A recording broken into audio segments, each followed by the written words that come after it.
What's going on, my beautiful people? This is your certified life and relationship coach, Coach Court. There are so many videos out there that talks about getting your ex back. I'm going to give you my 5 tips on how to do just that.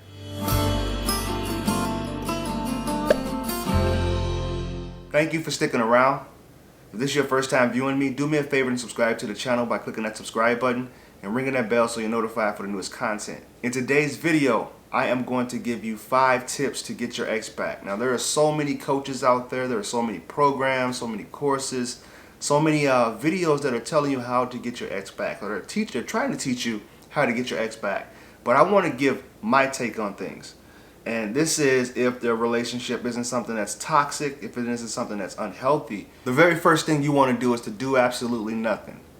Now, I know this sounds counterproductive, and this is something that I wrote in my first book 2 years ago, is to do nothing. This is my own personal journey.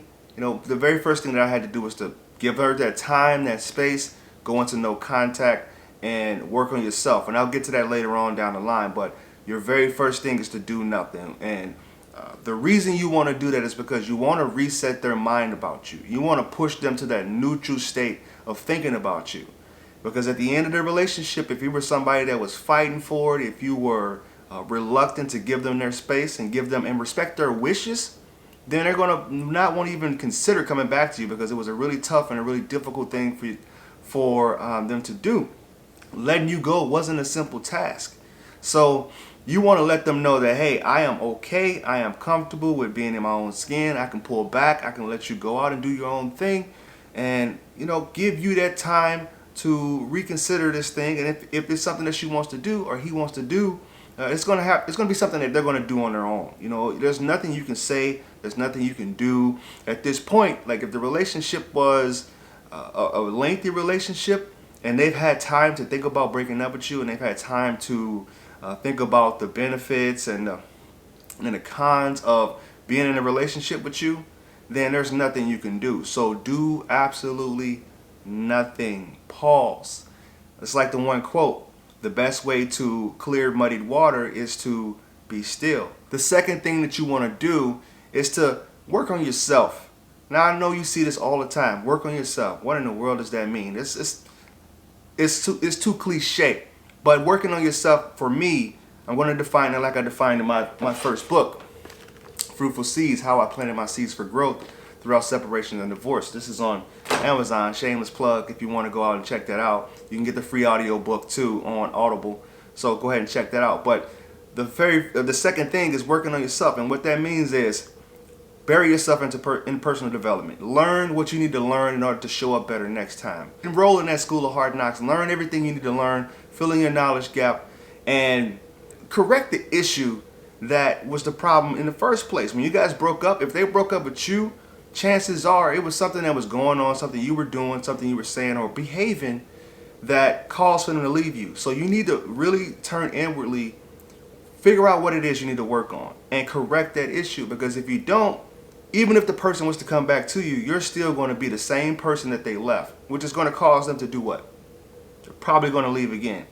Because if you haven't grown, if you haven't changed, and what I learned about coaching hundreds of clients is, usually when we're able to get that person back in their life, they no longer want them anymore, because the other person hasn't done the work on themselves to make this relationship healthier and thrive in the future. So it's going to kind of be counterproductive. Because when I tell people to go into no contact, like I said before, do nothing.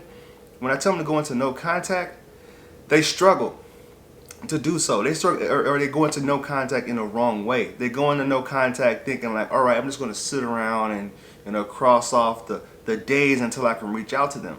No, that's wasted time. You need to bury yourself in personal development.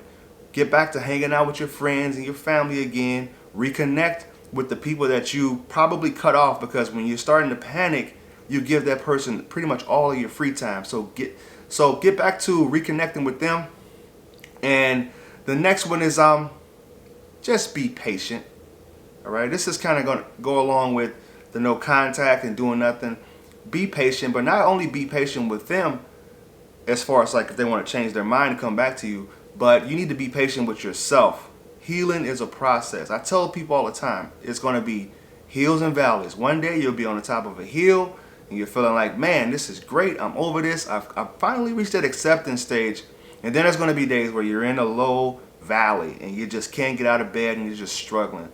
But be patient with yourself, all right? And this is going to help you out, because the more that you're patient with yourself, the more you can get yourself back recentered, because that's what you have to do. You know, if you're anxiety ridden, then the chances of them coming back and they're going to, if they pick up on that energy, they're going to be like, oh man, this is unattractive. Like he's or she is still really anxious and really eager. And people want somebody that's going to look like a trophy, a prize, somebody that's going to be a high value in their eyes. But if you're chasing, if you're begging, you're pleading, and you're not patient with them coming to terms on their own volition, then chances are you're going to ruin that because you weren't patient, which means it kind of goes along with not texting so much, not reaching out, because I see clients all the time that say, you know, they wanted time and space, and what I did was I gave them that for a week, or I gave them that for 2 weeks. And I'm thinking, okay, so if you're trying to convince them, you're going to show back up in their life, and you're trying to convince them that, hey, I've done this, I've done that, I've hired a life coach, I've went to therapy, I've changed, they're probably not going to believe it. They're going to feel like you're manipulating them.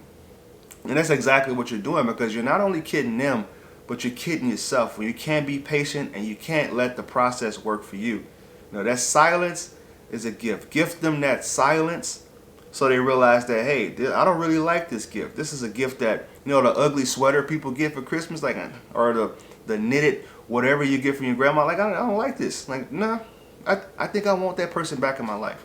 So be patient. The number 4 tip is probably going to be common sense, but you know, I gotta say it because not everybody understands that. And sometimes your emotions can get really, really intense. Don't hurt yourself, all right? And I mean this because I worked with so many people that were, even people that I was mentoring, you know, young kids. Like they sometimes they were having hard times with breakups, but don't hurt yourself, okay? Don't talk about taking your life. Don't even think about it. Don't entertain those thoughts. If you ever entertain those thoughts, go to therapy, go to counseling, go see somebody, because those are really unhealthy thoughts. And no person should be worth taking your own life. You know, you can't exchange, because a person doesn't want to be in a relationship with you anymore. You shouldn't even consider taking your own life, because it's a really selfish thing to do. Think about your friends, think about your family, think about the people you're going to be leaving behind. And you know, if you got kids involved, you know, please just don't hurt yourself, all right? My number 5 tip, but before I get into that, if you are interested in coaching, reach out to me on my website at www.fruitfulseeds.com. Sign up for a session. That's the quickest way to get a hold of me. I'm always open to answering free emails when I can get around to it, but if you guys want that help, that outlet is there for you, and I appreciate you guys. All right, number 5.